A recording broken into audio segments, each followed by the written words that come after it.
Hi everyone, I'm Adam Shore, founder of Rule Number One. We're a consultancy that helps leaders and brands and companies live their fullest potential by really leaning into what makes them great, what makes them unique, and doing that in a very authentic way.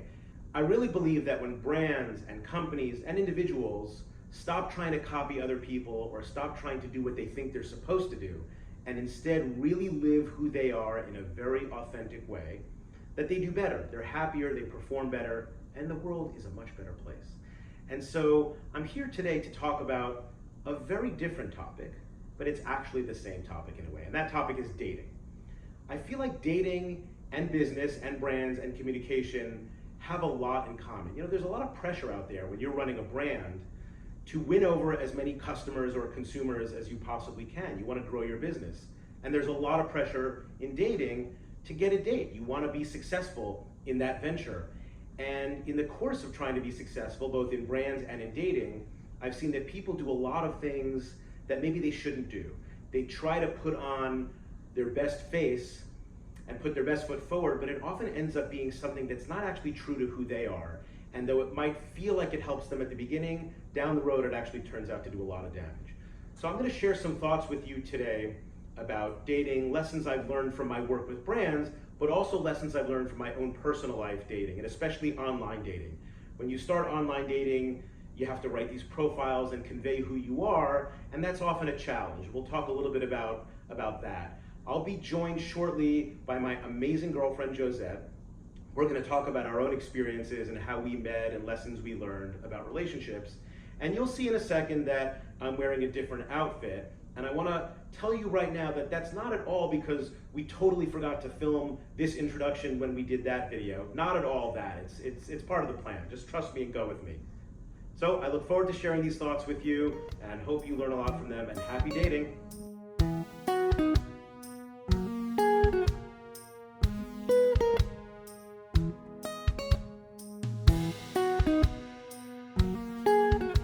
Hi, I'm Adam Shore, and this video is brought to you by, before we met, I was going through a divorce. It had been not the best marriage, which I guess is why you get divorced in the first place. And I took about a year just to kind of be alone. I would go up into the country for the weekends and just read and drink some really good whiskey and smoke a cigar and just contemplate a lot.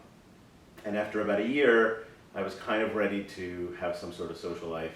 And of all people, my mom convinced me to go online dating, which was really a very terrifying prospect on multiple levels. And so I set up a profile and I went on a few dates. I probably met 6 or 7 women, went on some dates. I actually did pretty well. Some of them were kind of just okay. There was one in particular that was really awful. And then I met 2 people who were really interesting and I really clicked with, and one of them is sitting beside me, and we're almost going to celebrate 10 years together. So I had also been divorced, and for a longer period of time, for almost 2 or 3 years at that point, and had dated quite a bit. And I had set up all the online accounts as well when I was going through my divorce and never used them. So they kind of sat there dormant, and I was sort of dating in the real world. And I went online actually to cancel all my accounts. And eHarmony was really easy to just click and cancel, so was Match.com. But JDate, like my Jewish grandmother, wouldn't let me go. Like, what's the matter? Did you meet someone? Tell me where, who are they? And literally, I was answering this entire long questionnaire, and there were profiles scrolling at the bottom the whole time I was answering these questions. So just to kill time, I'm looking at these profiles, and one popped up, and literally just the lead line made me crack up laughing. So I started reading more, and the details of the bio were cracking me up, and it happened to be his profile. So I actually reached out to him, and we ended up chatting for a little bit, went on a date. I completely had no intention of getting serious at that point in time because I really wanted my time not to date, having dated for years after my divorce. But 10 years later, here we are. So I saw his profile and made me laugh. And I reached out to him, and actually part of his details were separated and 3 kids, and I was like, oh, perfect. He's not looking for anything serious, and I'm not interested in 3 more kids in my life. So I'm like, this is never going to become serious. So I actually felt very risk-free in reaching out to him and saying, this is the funniest profile I've ever seen, or something along those lines. You could correct my details. You said I seem sweet. And then I finished it with, beneath that dark sarcasm, you seem like a really sweet person. Good luck in your search. To which he replied something along the lines of, wait a minute, who are you? No one's called me sweet until they know me really, really well. So we ended up chatting on the app, and then we took it offline after I think I said something like, enough with the witty banter. And that was me being me. And we took it offline and spoke on the phone that night for almost an hour and had way more in common. That was kind of scary, actually, I thought. We can get into those details later, and here we are. Hi, I'm Josette Barinholtz, of the Josette and Adam Josette. Anything else? Yeah, I'm Josette. Been with Adam for almost 10 years, and that's it. I'm loving every minute of it. I'm loving every minute of it. Almost every minute. We have to be authentic too. Most minutes. Most minutes, yeah. Most minutes are pretty good. So the way we initially started talking was I was online actually canceling all my accounts, not signing up, because I'd been dating in the real world and it was going pretty well, so I actually never used the accounts that I had. So I went online and canceled eHarmony, that was easy, canceled Match.com, pretty simple, went to JDate to cancel that one, and like my Jewish grandmother, it had a lot of questions for me, like, where are you going? Did you meet someone? Who are they? You want some chicken soup? And so as I was kind of trying to answer all these questions and get offline, profiles were scrolling at the bottom. And one caught my eye, and actually the picture was kind of nondescript, baseball cap, sunglasses, so it wasn't like, whoa, hottie man. It was more, I read the lead line and I read the paragraph, and I literally was like laughing out loud. So I reached out to him and just said, I'm canceling my account, but you seem really funny and hysterical, and underneath that dark sarcasm, I think is a really sweet guy. To which he responded, no one's called me sweet until they've known me for a really long time. Who are you? And we started chatting and then took the conversation offline. We were on the phone for close to an hour. We had way more in common than 2 strangers should have on a first conversation. And here we are, almost 10 years later. When I sat down to write a profile, this is the first time I'd ever done online dating, and I was really terrified about it because, you know, when I first got married, it was before the internet was really a big thing, and I'd never done online dating before. I had no idea what you were supposed to do, and so I went out and I checked a bunch of other guys' profiles to see, well, you know, what were guys saying about themselves, so I would know what I should say about myself. And then I was looking at a bunch of women's profiles, and I realized they were all saying the same things. Like, the guys were all saying the same things, and the women were all saying the same things, and they were all really kind of boring and cliched. And I said, well, all right, I definitely don't want to do that. And so I just sat down and I wrote, to be honest. Like, I didn't come to it with any kind of agenda. I just sort of poured my heart out, and that's a totally awful cliche. I didn't put that in the profile. But it really was about showcasing who I am and my sense of humor, and I just wrote. Some of the things that were in there, which you know, I think she found funny, were good. Yeah, I mean, it's funny because I did not experience it as pouring your heart out, which is so interesting. Because what it basically said was, if you think you could learn about a person by their paragraph writing skills, then, you know, here it goes. And he went on to talk about, you know, the power of a paragraph, basically. And the underlying point was, you're not going to learn anything about me in a paragraph. But the way that he wrote it, what I learned about him was that he was super smart, really funny, incredibly clever. And then I think at the end of the paragraph was something about, you know, a desire to connect with somebody, which was where that sweet comment came in. You know, it's like, okay, here's this thoughtful, funny, clever, genius guy. Like, you could see that. But it ended with a touch of humanity. And it felt really like, it really did. It felt really special, actually. And so I really felt compelled to reach out. It wasn't like, oh, let's see what happens. I was like, I got to reach out to this guy. And It's funny because even at the end of our first conversation, we had so much in common, and this was my very first online interaction. And when I told Adam that, he was like, all right, the chances of us actually getting together are null. Like, you don't end up with the first and only guy you met online. And I was like, that's fine, because we have enough in common. We're going to be really good friends. So, yeah. We are really good friends. We are really good friends. Yeah, it was really kind of genius.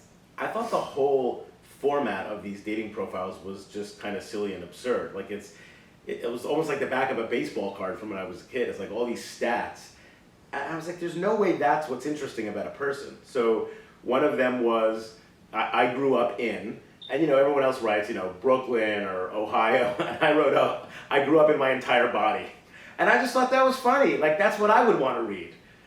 So I wrote stuff like that. I definitely loved the whole, I don't remember what the prompt was in the profile. It was like, summarize yourself or some absurd thing like that. And I'm like, and you get whatever, 250, 300 characters, whatever the number is. And I'm like, there's no way you could write about yourself in such a short way and really capture the essence of who a person is. So I just kind of poked a little fun at the format. And in doing so, I did it in a way that was actually my sense of humor. So I figured, most people are going to read this and think it's pretty absurd. I think one of my profiles, I started out with something like, we're probably not right for each other and you're probably not going to like me. And I thought like, well, that's true. Why not just say that? And the people that will read past that are probably the people I'll get along with. So my mom had convinced me to go online dating. I'm totally terrified. Like really, probably irrationally terrified, but I really was scared for so many reasons. Your mom's a little scary. No, I'm kidding. She's actually the most awesome. Delightful human being in the world. But you don't expect to get internet advice from your mother. Now that I know your mother, though, yes, you do. That's true. So I go out there and I'm like, all right, what do I do? Like, how do you do this? And I mean, literally, I didn't even know the mechanics of it. What are you supposed to do? How does it work? But I signed up for JDate, I signed up for Match, and you had to write a profile for each, which was probably one of the toughest writing assignments I've ever had. It is really hard to write about yourself. And so the first thing I did was I looked at a bunch of other guys' profiles, which by the way, just convinced the algorithms that I was gay, and it started recommending guys for me to date, which is fine. I sadly did not meet the right guy on any of these platforms. But I did really okay with a lovely woman here. I do have a good amount of masculine energy.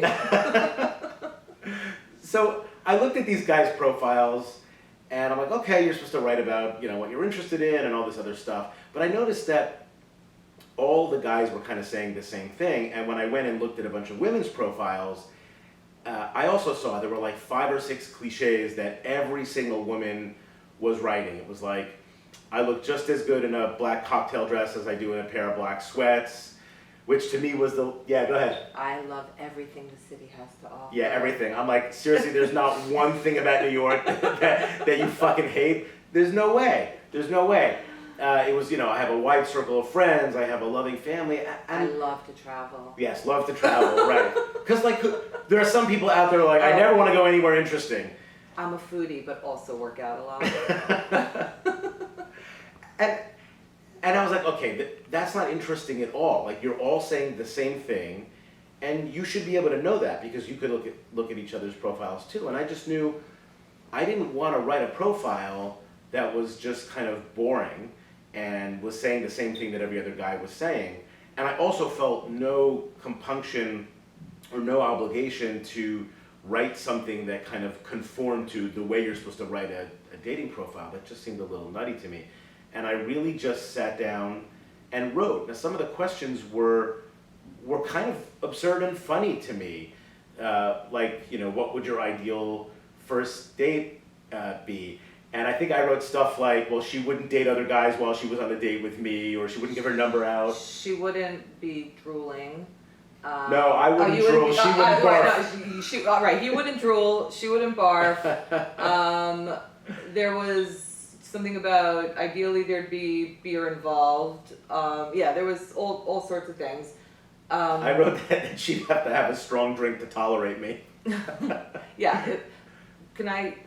Is this where you're meant to be doing the whole lean into the Are you leaning? I'm getting there, yeah. Okay, fine. I just want to That's make okay. sure we're. We're gonna show outtakes in this video. Yeah. Yeah, we can do that. So, I answered these questions and I just did it truly without trying to write the right answer. I just kind of reacted to the question. So one of them was, where did you grow up? I said I grew up in my entire body because I just thought it was funny. It was funny to me. When I wrote the ideal first date thing, I was writing about she wouldn't give her number out to other guys and there'd be plenty of eyelash batting, mostly mine. I just wrote it in a way that I thought was funny. And here's the thing, and this is really important, because this advice I give about lean into who you authentically are and really lean into it can be taken in the wrong way, which is go try to be different for the sake of being different.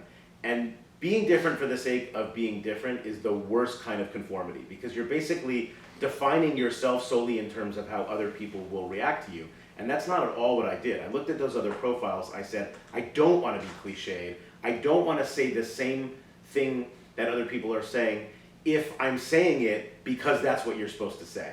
And so I just wrote my answers to these questions in a way that I just found fun and funny, and I figured someone out there would find that interesting.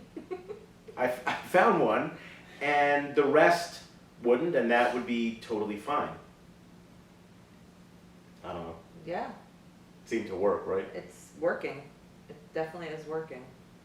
And the funny thing is, when I was on, I mean, like when I got divorced and I went online, part of why I didn't overly engage in the beginning was because I found it daunting. Actually, I just found it was impossible to make sense of who was who just by reading things. The pictures were all kind of artificial because that's what we do. We put our best pictures online. We do it on Facebook. We do it on Instagram.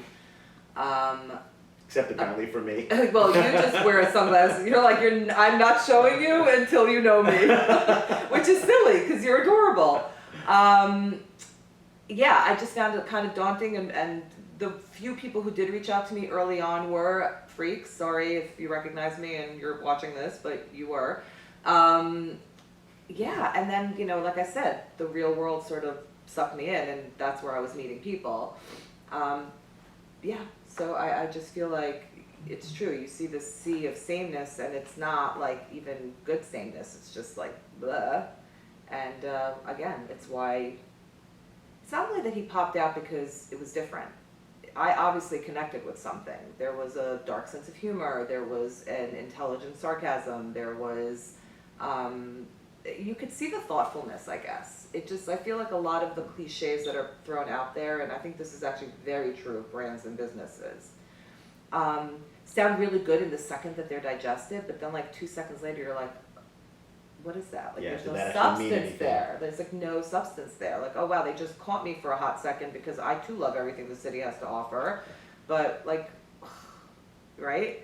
But everything he wrote. And again, like, I think like there's some value in just like publishing this profile because it was thoughtful, it was funny, it kind of respected the process by disrespecting the process. Yeah, and I think that and it's real because it never disappointed. Like, I honestly don't think till today, actually, I would say even some of the things that aren't perfect are because Adam could, argue you into a corner because of the way his brain works in like an amazing way. You're like, wait, I know that is crazy talk, but somehow I think I have nothing left to say. And for me to have nothing left to say is a pretty massive feat. So yeah, I mean, I think when you are authentic, and this is true, right, of lying, right? People shouldn't lie because then you have to work your whole life to keep up with that lie. Like, when you're authentic about yourself or the brands that you put in the world or the relationships that you build or anything, it's just an easier way of being because you just don't have to constantly keep up and keep the facade real.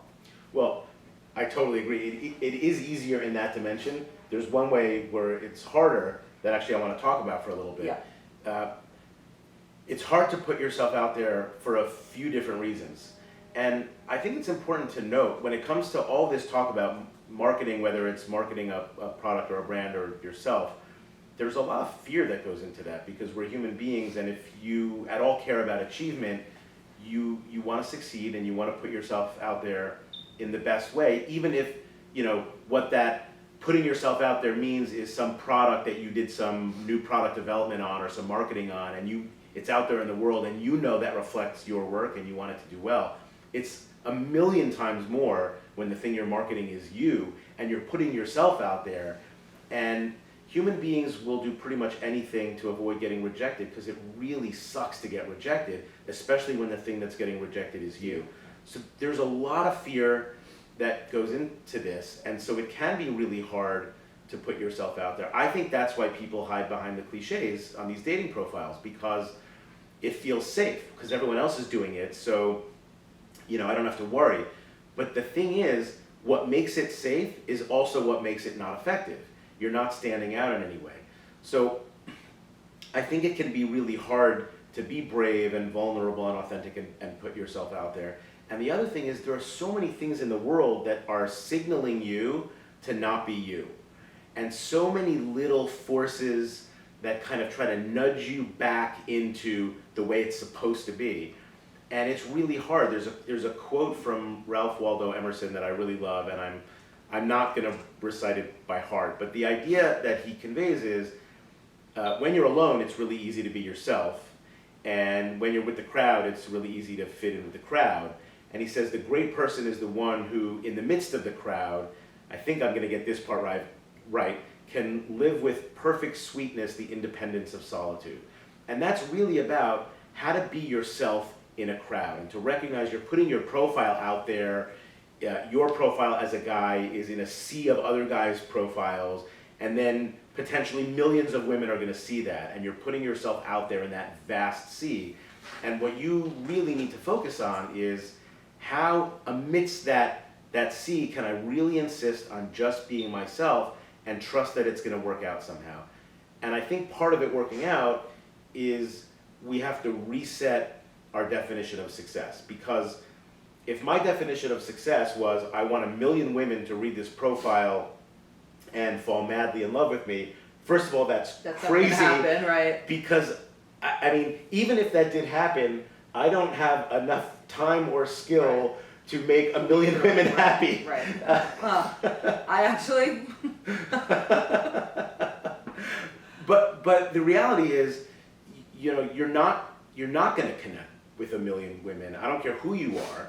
And so you're going to have to then start picking through the pieces of hay in the haystack. And what you really want to do is you really want to attract the people that are right for you, and in a way actually repel the people that are not right for you. So I think I think that the harder, easier point is, of course, it's harder to put yourself out there. I guess it's harder to put yourself out there authentically because the fear of rejection. But on the same note, that's the hard part. Like, once you pass that threshold, the rest of it is much easier and much lighter. And so I think this is particularly true, you know, for people, of course, but even for brands, because then you're working twice as hard to make something that isn't, versus just really lean into what is.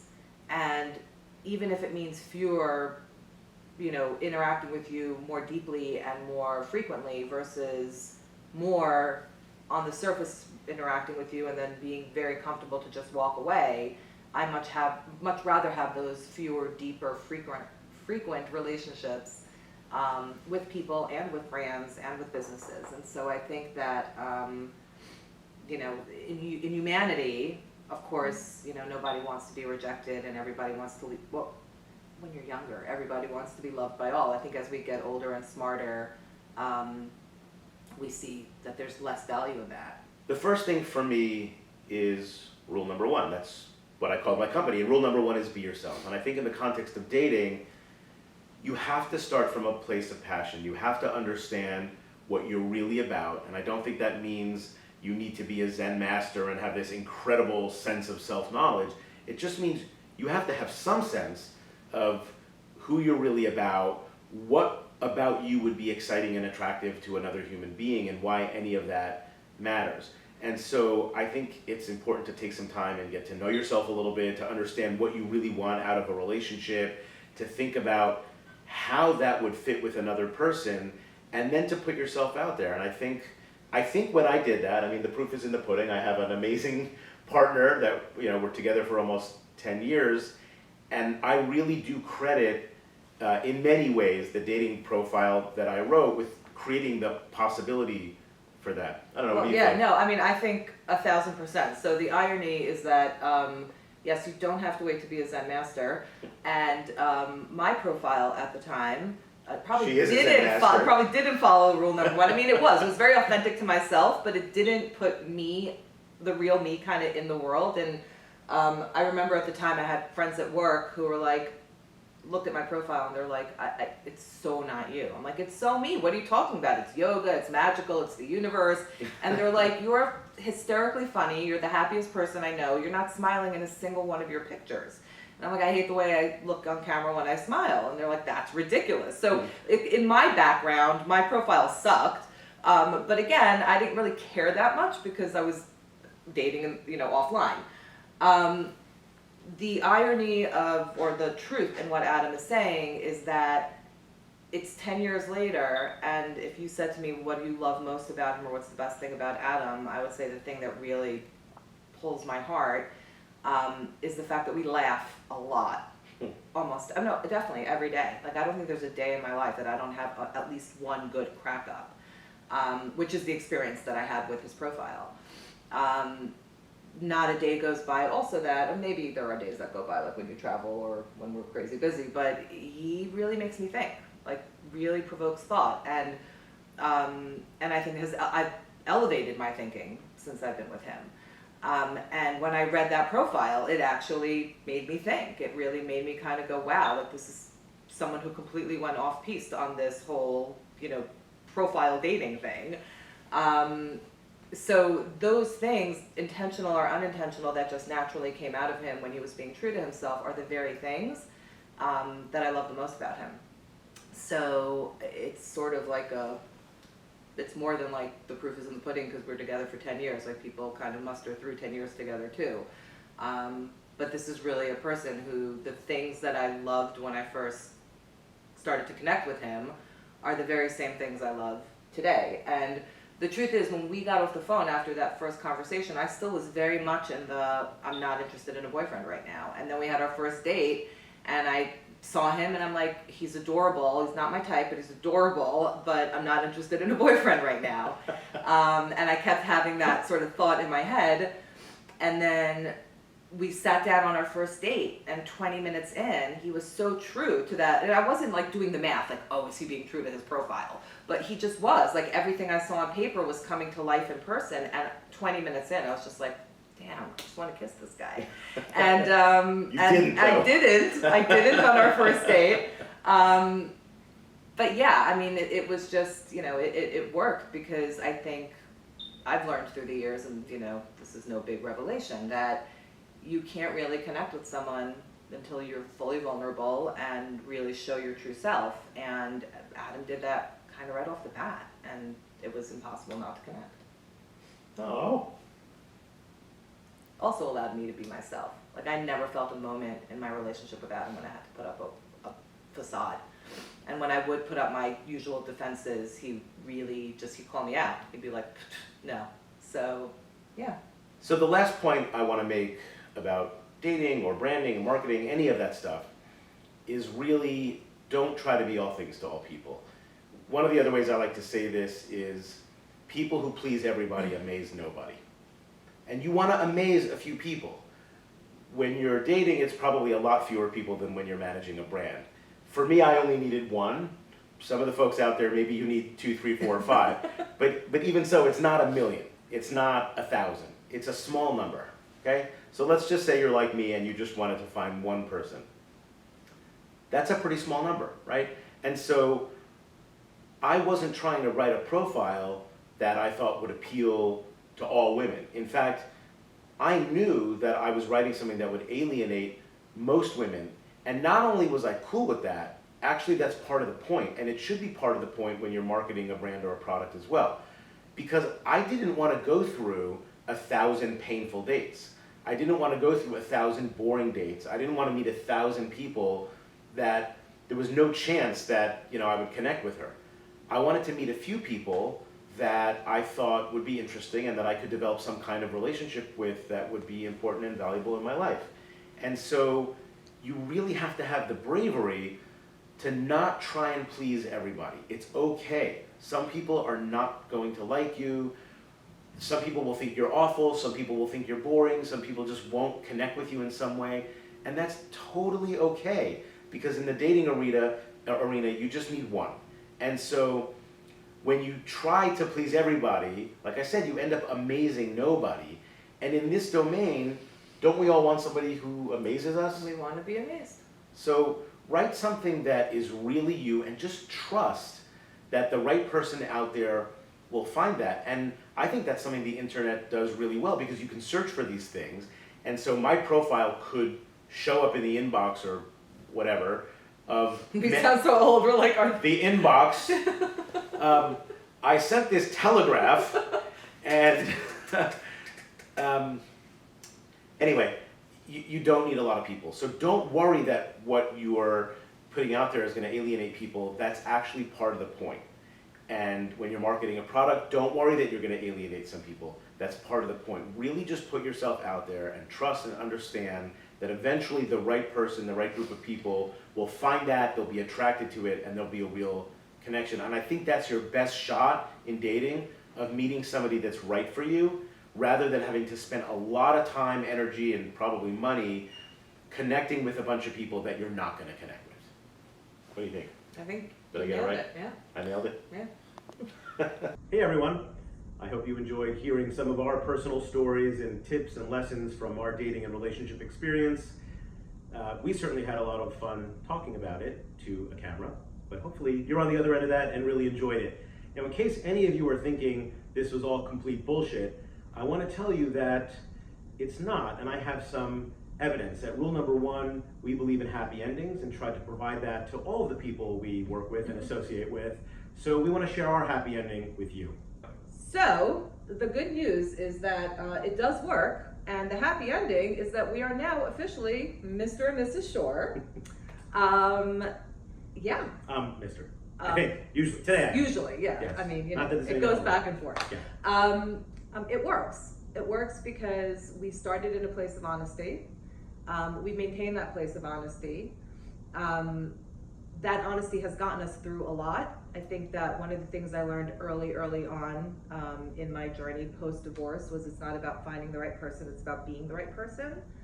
Rule number 1 is all about being the right person. Yeah. And that sort of North Star helps you through all the difficult choices you have to make, all the difficult decisions you have to make. It helps you through tough times. And it's really, to me, it's not about, you know, the notion that relationships are hard work. I think the hard work is being honest with what you want and who you are. And if you consistently and persistently do that, as a couple, as individuals, the relationship only grows, because from that authenticity and from that honesty and from those kind of sometimes harder decisions, you get closer. And this notion of honesty and starting off from an honest place is critical, because you don't have to spend any time in your relationship sorting through and sifting through the bullshit. You just start at that place of honesty, you continue from that place of honesty, and that becomes your guidepost throughout the relationship. And to say that there's never been a bump in the road would be a lie. You know, you can imagine 10 years, 5 kids between us, aging parents, all the things. There have been bumps in the road, but I think what's always gotten us through is coming back to who are we individually, authentically, and how can we kind of get through what we're going through in a way where we both emerge feeling whole, as opposed to the traditional notion of compromise, where I feel like most people emerge feeling half satisfied. And the only way to ever really feel whole is to continually be true to yourself. You know, if I had to boil this down, I'd probably boil it down to 2 lessons. So first is, if you put yourself out there in an authentic way, you save yourself a lot of bad dates. Because when you write a profile or you convey something about yourself that's not really who you are, you're gonna end up attracting people who aren't actually right for you. So if you enjoy going on a lot of awkward dates, don't follow our advice at all. Just be a phony in your profile and you will have lots of weird, phony, awkward dates. You'll get a lot of great stories. I've got a few I could tell you, but I'm not gonna put that on camera. So that's the first lesson, is you actually save yourself time in the process of dating, because you're much more likely to attract and meet the people that are right for you. And also just even in the conversation, you're not backpedaling a lot, trying to sort of cover the bases on, oh, that thing I said, that isn't really me, and now I have to build into that story. Like, it just, you kind of wipe out all the crap to begin with. Yep. The second benefit is actually in the relationship, which is when you started a relationship on the right foot, when you started a relationship having already been honest about who you are, you've built the foundation to have a real relationship where the two of you and your real selves are actually having a relationship, instead of having to spend the first few months or years in your relationship realizing that the person you dated is not actually the person that's there. And maybe in the course of that you think, well, shit, I actually want to be with the profile, not the actual person. This way skips over all that nonsense, and you have a real meeting of your actual selves. And if it's meant to be, if you guys are actually fit for each other, you can build on that as we did. And if not, you're gonna learn that pretty quickly, because you've already met the real person. So that's really what this is about, is be you. I love Josette's point, be the right person. Start there, meet the other right person, and then see if there's a relationship there. And in our case, it worked out really well. It's not gonna work out every time for everyone, and this is not one of those, act now, we guarantee you'll have a great relationship.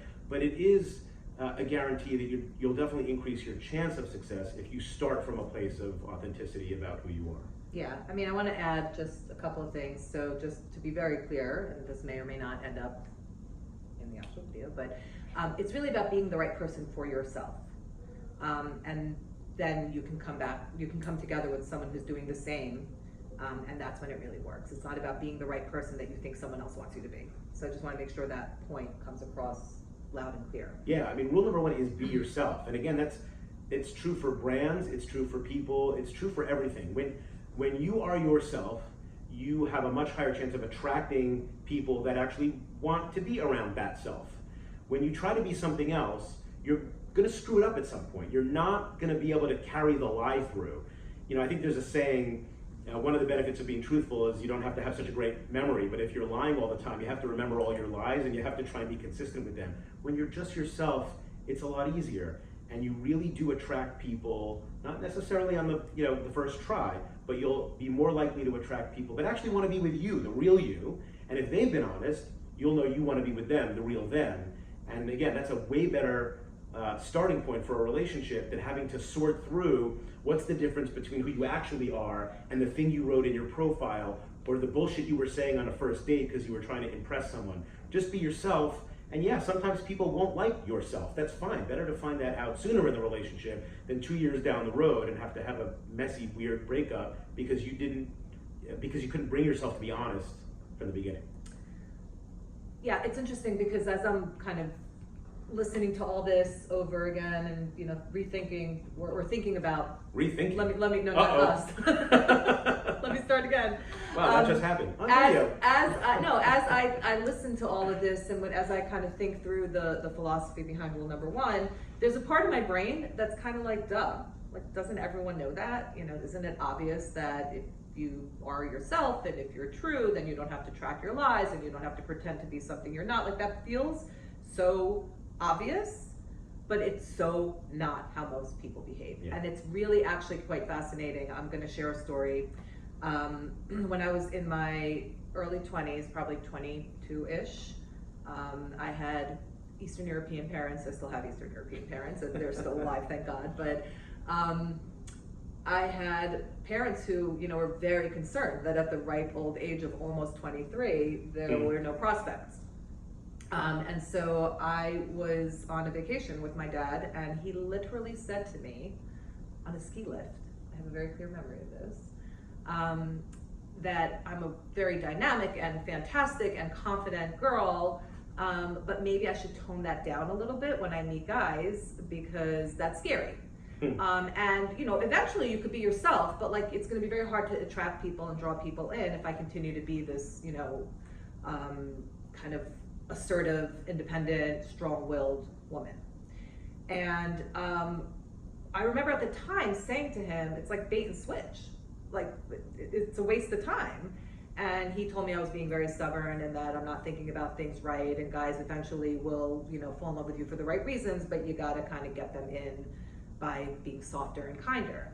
And clearly, you know, I'm now 47 years old, married to the love of my life, and at no point did I pretend to be anything other than what I was in this relationship, not from the get-go, even in my reaching out to you from your amazingly, you know, honest and hysterical profile. Let's add that the honesty was also coupled with humor, and that definitely was like a big plus. Yeah, and so I guess the point I want to make is that there is still a lot of, I think, belief in the world that you have to put on this perfect facade to draw people in, both at work and in interviews and in dating and in all of the aspects. But the most intimate and wonderful relationships, job experiences, friendships come from a place of people kind of choosing to be with you because of you, not because of some facade that you put out there in the world. You know, one of the things I think about a lot is why people aren't authentic. And I think about this in personal relationships and also in the work I do with brand leaders and business leaders. And I really think it boils down to fear. We all have at least some sense of who we are authentically. Some people know themselves better than others, but we all have some sense of it, and we all have a part of ourselves that we'd rather the world didn't know about, something that we feel maybe a little ashamed of, or maybe something we're just worried that if people knew that, we might not fit into the club, or they might not like us, or let us play with them on the playground or whatever. And Or invite us to the party. Or invite us to the party, yes. And that thing, unless you're like a twisted serial killer, by the way, and if you are and you're watching this video, please don't do that, it's really bad. But most of us, we're pretty good people, and we have parts of ourselves that we're just afraid that if people knew about, they wouldn't accept us.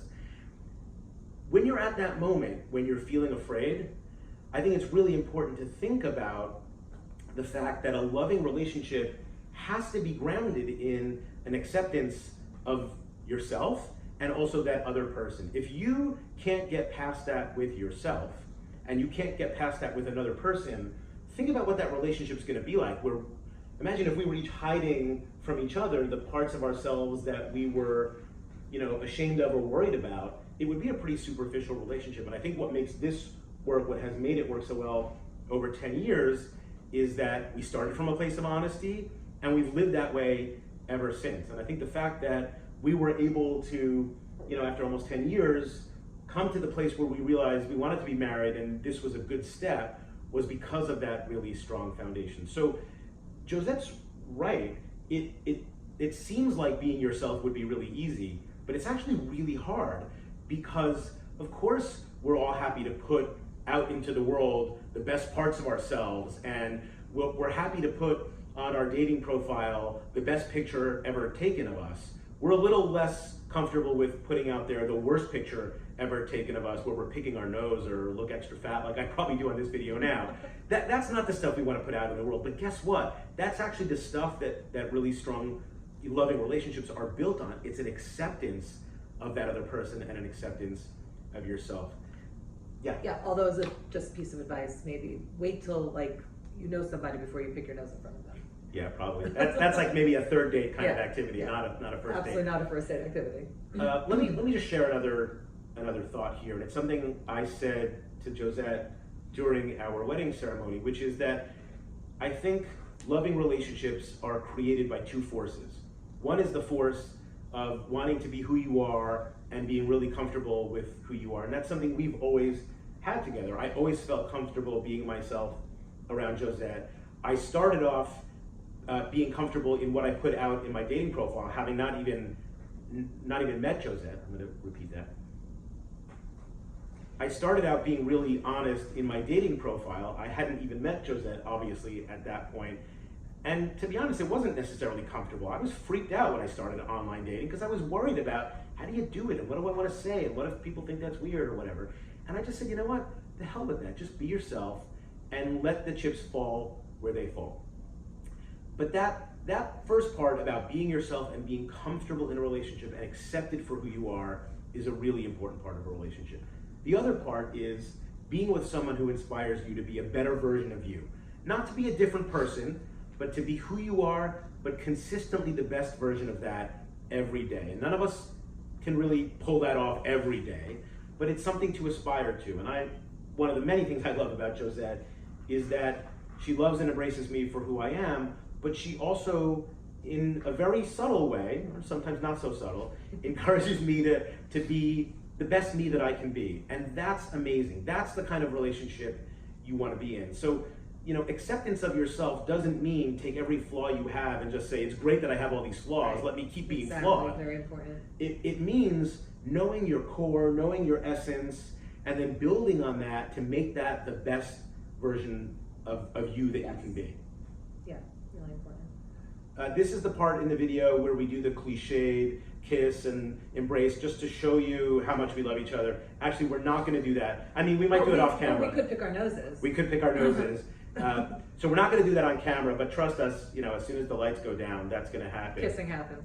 Kissing happens. It definitely happens in this relationship. So thank you so much for watching. I hope you learned a lot from this, and I really wish you well. I think it's amazing to be in a loving relationship. It's amazing to have someone in your life that you can build a life with, that you can, feel accepted for who you are, that you can, go on a journey with of being the best you possible. And I think taking this approach will make it more likely that you can find the person that's right for you and the person for whom you are right for.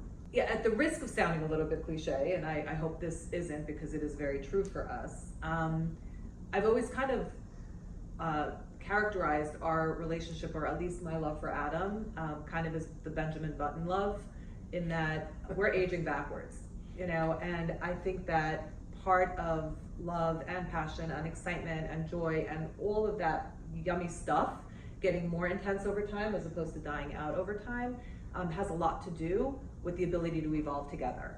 And I think that this idea of being perpetually honest with who you are and who you want to grow into being, and being able to do that fully with your partner, and to be able to support your partner in doing that for them, and for them to support you in doing it for yourself, I think just by default creates more and more love and growth and closeness and excitement in that relationship. And so I could say with hand on heart that the giddiness I'm feeling about you and I being together after 10 years and now being married and taking it to the next place, I don't even want to say next level, but taking it to a new place, is really, it's really amazing. And I think that, again, a big part of that is that as we grow, we're not going into these shells of trying to sort of protect ourselves or figure out, how to deal with the challenges of getting older.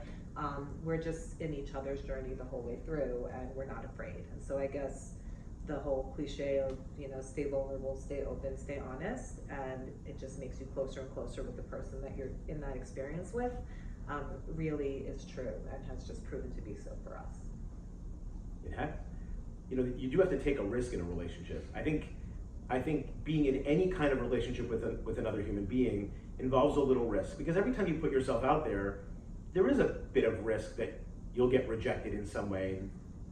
That's my risk. I'm touching your head in the middle of a video. People love touching the bald head thing. It's a thing. I just realized I'm staring at you and staring at a camera, and we do a lot of touching, and we haven't touched yet. So I just thought we should touch. Nice to meet you. There is a lot of risk in any relationship, because you're sort of exposing who you are and your vulnerabilities, and in a lot of ways that risk goes down the more amount of time you're with someone. The more amount of time is not even English. The more time you're with someone.